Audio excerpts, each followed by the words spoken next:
গল্পের শুরুতেই দৌড়াতে থাকা ছেলেটা বলছে, আমার নাম ইয়াংজি। যে মহিলা আমাকে তাড়া করছে তিনি আমাদের স্কুলের ভাইস প্রিন্সিপাল। কেন তিনি আমাকে ধাওয়া করছেন সেটা জানার আগে একটু পেছনে ফিরি। ইয়াংজি ছোটবেলায় বাবা মাকে ট্রেন দুর্ঘটনায় হারায়। তার আন্টি লিন তাকে বড় করেছেন নিজের সন্তানের মতো। লিন চেয়েছিলেন সে পড়াশোনা করে ভালো মানুষ হোক, কিন্তু ইয়াংজির পড়ায় মন ছিল না। স্কুলে গিয়ে শুধু দুষ্টুমি করত, ফলাফলও হতো খারাপ। টুডো তার সবচেয়ে কাছের বন্ধু। প্রয়োজনে ইয়াংজি তার কাছ থেকে টাকা ধারও নিত। একদিন তারা ওয়াশরুমের সামনে মজা করে ভিডিও বানাচ্ছিল। হঠাৎ দেখে ভাইস প্রিন্সিপাল ছেলেদের ওয়াশরুম থেকে বেরোচ্ছেন। দৃশ্যটা ক্যামেরায় ধরা পড়ে যায়। ভাইস প্রিন্সিপাল ভিডিওটা মুছে ফেলতে বলেন, কিন্তু ইয়াংজি ফোন নিয়ে দৌড় দেয়। এই কারণেই সেদিন তাকে তাড়া করা হচ্ছিল। স্কুলের বাইরে দাঁড়ানো একটি স্কুটিতে উঠে বসে সে। স্কুটিটি ছিল জিয়া নামের মেয়েটির। জিয়া তাদের ক্লাসের সেরা ছাত্রী। মোবাইলটা তার হাতে দিয়ে ইয়াংজি স্কুটি নিয়ে পালাতে থাকে। পেছনে তাকাতে গিয়ে সামনে থাকা প্রিন্সিপালের গাড়ি দেখতে পায় না। সংঘর্ষ হয়। হাসপাতালে জ্ঞান ফেরার পর ভাইস প্রিন্সিপাল তাকে জানায় তাকে টিসি দেওয়া হতে পারে। বার্ষিক পরীক্ষার আগে এই খবর তাকে দুশ্চিন্তায় ফেলে। ঠিক তখন এক নার্স এসে বলে সে ক্যান্সারে আক্রান্ত। ইয়াংজি হতভম্ব হয়ে যায়। বাসায় ফিরে আন্টি লিনের বকাঝকা খায়। সে জানায় তার ক্যান্সার হয়েছে এবং ইন্স্যুরেন্সের টাকার কথা তোলে। লিন রিপোর্ট দেখে বলে এটা ভুল হয়েছে। নার্স অন্য রোগীর রিপোর্ট বলতে এসে গুলিয়ে ছেলেছে। ইয়াংজির ক্যান্সার হয়নি। তবুও ইয়াংজি অভিমান করে বলে অ্যাক্সিডেন্টের পর দেখতে আসনি কেন। রাগের মাথায় লিন কঠিন কথা বলে ফেলে। এই কথায় ইয়াংজির মন ভেঙে যায়। ওদিকে জিয়া পড়তে বসেছিল। টুডো বারবার কল করায় বিরক্ত হয়ে ভুল পাসওয়ার্ড দিতে থাকে। ফলে মোবাইল লক হয়ে যায়। পরদিন স্কুলে গিয়ে সবাই তার ক্যান্সারের কথা জানে।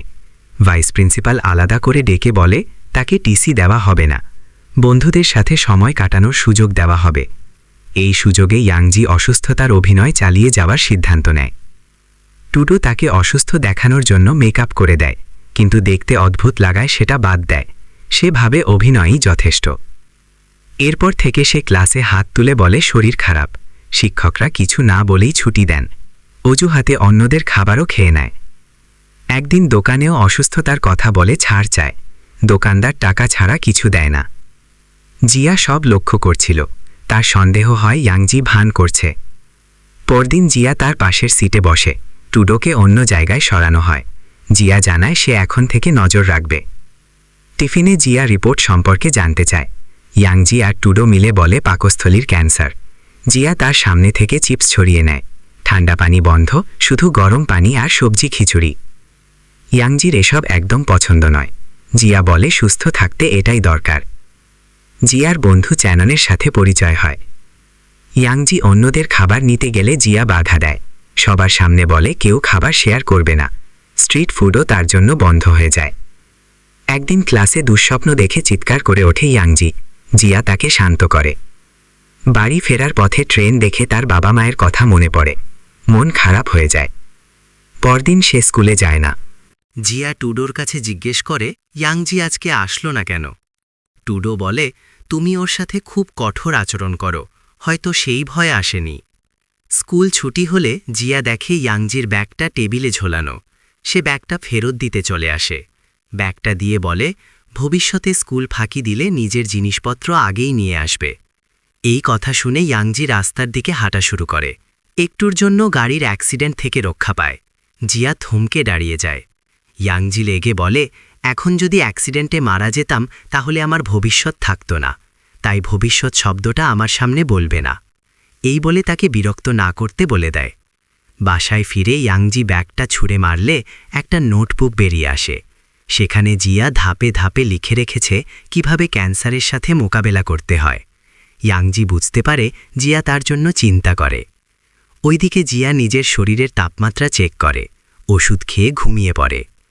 পরদিন ইয়াংজি স্কুলে এসে গুড মর্নিং বলে। জিয়া কোনো উত্তর দেয় না। টিফিনে দেখে জিয়া তার জন্য খাবার আনেনি। সে চ্যানানের সাথে বাইরে চলে যায়। টুডো চিকেনের পিস বাড়িয়ে দেয়। ইয়াংজির তাতে কোনো আগ্রহ নেই। সে জিয়ার রান্না করা খাবার মিস করে। পরদিন স্কুলে দৌড় প্রতিযোগিতা হয়। জিয়া অংশ নেয়, তার টিমে টুডো। ইয়াংজি দূরে গিয়ে বসে থাকে। দৌড় শুরু হলে জিয়া হোঁচট খেয়ে পড়ে যায়, হাঁটুতে রক্ত বের হয়, তবুও উঠে দাঁড়ায়। ইয়াংজি নিজেকে আটকে রাখতে পারে না, সে দৌড়ে অংশ নেয়, সবাইকে পেছনে ফেলে প্রথম হয়। জিয়া আনন্দিত হয়। এরপর জিয়া মায়ের সাথে হাসপাতালে যায়। ডক্টর বলে রিপোর্ট ভালো, তবে লিউকেমিয়া আবার ফিরে আসতে পারে।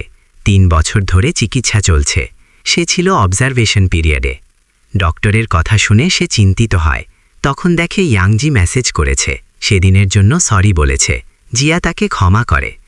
সর্দি কাশির কারণে জিয়া কয়েকদিন স্কুলে যায় না। ইয়াংজি তাকে মিস করে, ইনস্টাগ্রামে তার ছবি দেখতে থাকে। টুডো এসে বলে এটা প্রেম রোগ। ইয়াংজি হেসে উড়িয়ে দেয়। জিয়ার মনোবল বাড়াতে তার মা বাবা স্কুল ইউনিফর্ম পরে আসে, বাচ্চাদের মতো আচরণ করে, বলে আজ থেকে আমরাই তোমার বন্ধু।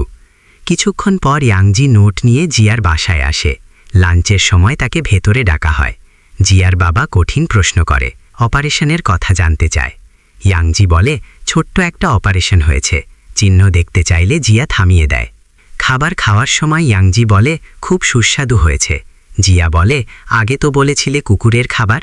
জিয়ার বাবা রাগান্বিত চোখে তাকায়। কোনোমতে পরিস্থিতি সামলে ইয়াংজি বের হয়। রাতে তারা গল্প করে। ইয়াংজি বলে তোমার বাবা মা খুব ভালো। জিয়া তার বাবা মায়ের কথা জিজ্ঞেস করে। ইয়াংজি বলে ট্রেন অ্যাক্সিডেন্টে তারা মারা গেছে, আমি সেই ট্রেনেই ছিলাম, ভাগ্যক্রমে বেঁচে ফিরেছি, এখন আন্টি আমাকে দেখাশোনা করে। জিয়া বুঝতে পারে কেন সে ভবিষ্যৎ শব্দটা পছন্দ করে না। ইয়াংজি বলে তোমাকে স্বপ্নে দেখি, তোমাকে দেখলেই মন ভালো হয়। পরের সপ্তাহে জিয়া তাকে বাইরে নিয়ে যায়। ইয়াংজি ভাবে ডেটে যাবে, কিন্তু তারা যায় ক্যান্সার হাসপাতালে। অসুস্থ বাচ্চাদের আনন্দ দিতে মাছের পোশাক পরে নাচ গান করে। এক অসুস্থ ছেলে বলে আমি আসল সামুদ্রিক মাছ দেখতে চাই। জিয়া বলে তুমি সুস্থ হলে মায়ের সাথে দেখতে যেও। তখন ইয়াংজি ছেলেটাকে বলতে চেয়েছিল ভবিষ্যতে দেখা হবে কিনা নিশ্চিত নয়, তাই এখনই দেখে আসতে। কিন্তু কথা শেষ হওয়ার আগেই জিয়াটাকে টেনে নিয়ে যায়। রাতে জিয়া মেসেজ করে, এভাবে পড়লে ইউনিভার্সিটিতে চান্স পাবে না, সিরিয়াস হও। ইয়াংজি হেসে বলে ইউনিভার্সিটিতে চান্স পাওয়া কঠিন কিছু না, আন্টি লিন ডক্টর হতে পারলে আমিও পারব। সব বিশ্ববিদ্যালয়ের সাইট দেখে তার চোখ কপালে উঠে যায়। প্রয়োজনীয় রেজাল্ট তার ধারে কাছেও নেই। সেদিন থেকেই সে পড়ায় মন দেয়, কয়েকদিন স্কুলেও যায় না। জিয়ার মনটা খারাপ হয়েছিল। টুডো জানায় তোমার কথায় সে পড়া শুরু করেছে, কিন্তু কিছুই বুঝতে পারছে না। জিয়া গাইড হওয়ার দায়িত্ব নেয়, কোন বিষয়ে কতটুকু পড়বে সব বুঝিয়ে দেয়। সে ঠিকমতো পড়ছে কিনা তাও খেয়াল রাখে। শুরুর দিকে ইয়াংজির খুব কষ্ট হচ্ছিল। জিয়া, চ্যান আর টুডোর সহায়তায় ধীরে ধীরে অভ্যস্ত হয়। এমনকি গোসলের সময়ও পড়া মুখস্থ করত। খেলাধুলা, দুষ্টুমি সব বাদ। তবুও ক্লাস টেস্টে ভালো ফল করতে পারে না। জিয়া বলে আগের চেয়ে ভালো করেছ, চেষ্টা চালিয়ে যাও। রাগে ইয়াংজি বইয়ের পৃষ্ঠা ছিঁড়ে ফেলে। জিয়া বুঝতে পারে তার একটা বিরতি দরকার, তাই তাকে নিয়ে অ্যাকোয়ারিয়ামে যায়। মাছের ভিডিও না করে ইয়াংজি জিয়ার ভিডিও করে। সে অনেক আগেই জিয়াকে ভালোবেসে ফেলেছে। জিয়াও তা কিছুটা বুঝতে পারে। ক্লান্ত হয়ে ইয়াংজি তার পায়ের উপর মাথা রেখে ঘুমিয়ে পড়ে। পরদিন মজা করতে করতে বাসায় ফেরে। দরজার সামনে চ্যান অপেক্ষা করছিল। জিয়া ভেতরে গেলে চ্যান জিজ্ঞেস করে তুমি কি জিয়াকে পছন্দ করো? সে জানায় ইয়াংজির ক্যান্সার হয়নি, ডক্টরের কাছে জেনে এসেছে। চ্যান বলে আমিও জিয়াকে পছন্দ করি, গ্র্যাজুয়েশনের দিন প্রপোজ করব। ইয়াংজি গুরুত্ব না দিয়ে চলে যায়। অবশেষে গ্র্যাজুয়েশনের দিন আসে। এক মেয়ে চিঠি নিয়ে ক্লাসে আসে। টুডো ভেবেছিল তার জন্য, কিন্তু চিঠি ছিল ইয়াংজির জন্য। হঠাৎ মনে পড়ে আজ চ্যান প্রপোজ করবে। ইয়াংজি জিয়াকে খুঁজতে থাকে। অবশেষে তাকে পায়। লজ্জা কাটিয়ে মনের কথা বলে ফেলে। জিয়া অবাক হয় না। সে জানায় উত্তর দেবে 16 নভেম্বর। বাসায় ফিরে ইয়াংজি ভাবে কেন 3 মাস পর? সেদিন জিয়ার অবজারভেশন পিরিয়ড শেষ হবে। ইয়াংজি তার গুরুত্ব রোগের কথা জানে না। টুডো পরামর্শ দেয় সমাজসেবামূলক কাজ করতে। ইয়াংজির মাথায় আইডিয়া আসে, অসুস্থ বাচ্চাদের অ্যাকোয়ারিয়ামে নিয়ে যাবে। ডক্টর আর অভিভাবকের অনুমতি দরকার। জিয়া আর চ্যান আগে ডক্টরের পারমিশন নেয়। তারপর জিয়া ইয়াংজির সাথে ম্যানেজারের সাথে কথা বলতে যায়। তাদের একসাথে দেখে চ্যান কষ্ট পায়। গ্র্যাজুয়েশনের দিন চ্যান আগে প্রপোজ করেছিল। জিয়া তখনও উত্তর দেয়নি। জিয়া বুঝেছিল জিয়া মনে মনে ইয়াংজিকেই পছন্দ করে, তাই সে বন্ধু হয়েই থাকে। অ্যাকোয়ারিয়ামে ইয়াংজি জিয়ার হাত ধরে। জিয়া আপত্তি করে না। সে জিজ্ঞেস করে, সেদিন যা বলেছিলাম শুনেছিলে? ইয়াংজি বলে, আমি ঘুমিয়েছিলাম। পরে দেখা যায় সে জিয়াকে স্কুটি চালানো শেখাচ্ছে। দুজন অনেক মজা করে। ইয়াংজি জীবনের আনন্দ প্রথমবার উপভোগ করে। বাসায় ফিরে সবাই উচ্ছ্বসিত। আগামীকাল বাচ্চাদের নিয়ে অ্যাকোয়ারিয়ামে যাবে। সময় কাটাতে ট্রুথ অ্যান্ড ডেয়ার খেলা শুরু হয়। ইয়াংজির দিকে তীরজিন আসতেই জিয়া হঠাৎ জিজ্ঞেস করে, তুমি কি কখনো আমাকে মিথ্যে বলেছ? প্রশ্নটা শুনে ইয়াংজির মুখ ফ্যাকাশে হয়ে যায়। তার অসুস্থতা নিয়ে বলা সব কথাই তখন মনে পড়ে। চ্যান দ্রুত কথা ঘুরিয়ে পরিস্থিতি সামলে দেয়। ঠিক তখনই অ্যাকোয়ারিয়াম থেকে ফোন আসে, তাদের আবেদন মঞ্জুর হয়েছে। কাগজপত্র আনতে ইয়াংজি আর চ্যান বেরিয়ে পড়ে। পথে ইয়াংজি জিয়াকে সত্য না বলার জন্য চ্যানকে ধন্যবাদ জানায়। হাসতে হাসতে তারা সাইকেল রেস শুরু করে। হঠাৎ দ্রুতগতিতে চ্যান পড়ে যায়। মাটিতে লুটিয়ে কাঁপতে থাকে সে। ইয়াংজি বুঝতে পারে তার মৃগীর সমস্যা হয়েছে। তড়িঘড়ি হাসপাতালে নিয়ে যাওয়া হয়, কিন্তু শেষ পর্যন্ত তাকে বাঁচানো যায় না। সবাই ভেঙে পড়ে। চ্যানের মা জিয়ার জন্য একটি চিঠি পাঠান। চিঠি দেখে জিয়ার মনে পড়ে পানির নিচের সেই বিশেষ পোস্ট বক্সের কথা। চ্যান চেয়েছিল সেখানে একদিন চিঠি পাঠাবে। নিজে ডুব দিতে না পারায় জিয়াকে দায়িত্ব দিয়েছিল। চিঠিটা এখন জিয়ার হাতে। মনে পড়তেই সে কেঁদে ওঠে।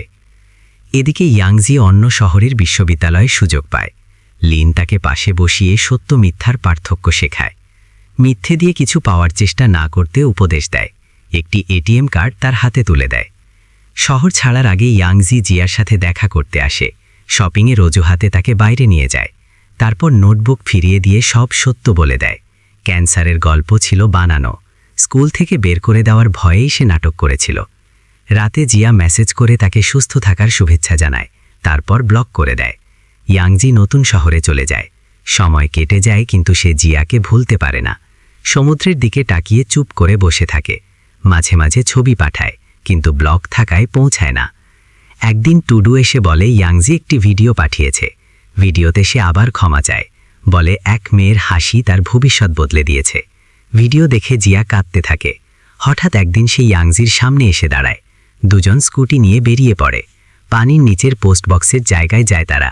চ্যানের চিঠিটা পোস্ট করা হয়। ফিরে এসে জিয়ার শরীর খারাপ হয়ে যায়। জ্ঞান ফেরার পর ইয়াংজি পাশে বসে থাকে।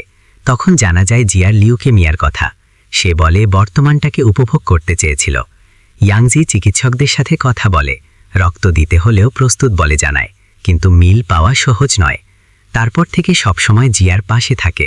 গল্প বলে, হাসানোর চেষ্টা করে। একদিন জিয়া জানায় চিঠিটা পেয়েছে। চ্যান তার স্বপ্নগুলোর কথা লিখেছিল সেখানে।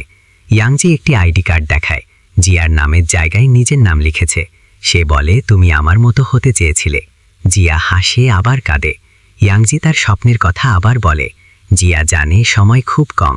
কয়েকদিন পর সে চলে যায়। অনেকদিন পরে ইয়াংজি ছুটিতে ফিরে আসে।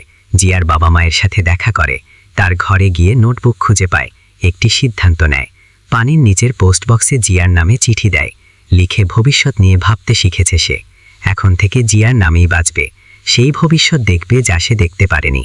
আর মনে মনে ভাবে, যদি সময় থামানো যেত, বর্তমানটাকে ধরে রাখতে পারলে হাতটা শক্ত করে ধরেই থাকত, কারণ ভবিষ্যৎ সত্যি অনিশ্চিত।